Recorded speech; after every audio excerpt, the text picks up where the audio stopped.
बहुमजली उंचच उंच टोलेजंग इमारती, परक्या देशातील, त्याही फक्त टी व्हीच्या पडद्यावर पत्त्याच्या बंगल्याप्रमाणे जमीनदोस्त होताना पाहून पोटात खड्डा पडतो.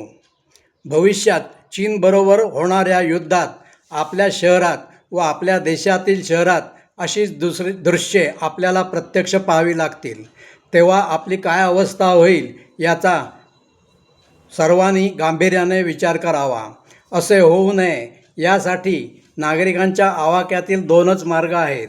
पहिला मार्ग म्हणजे व्यापक प्रमाणात चढत्या भाजणीने चिनी मालावरील बहिष्कार धरसोड न करता सातत्याने वाढवीत नेणे आणि दुसरा मार्ग म्हणजे कायमस्वरूपी संरक्षण नीतीची योजना सुरू करणे व ती यशस्वी करणे.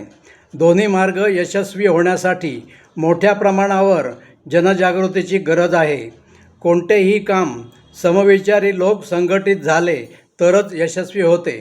ज्या नागरिकांना व व्यापारी महासंघाच्या सदस्यांना बहिष्काराचे महत्त्व समजत असेल त्यांनी व ज्या नागरिकांना व संरक्षण तज्ज्ञांना तसेच सैन्यदलातील निवृत्त अधिकाऱ्यांना कायमस्वरूपी संरक्षण निधीचे महत्त्व समजते त्यांनी संघटित होण्यासाठी आपले नाव व मोबाईल नंबर कॉमेंट सदरात लिहावे ही विनंती.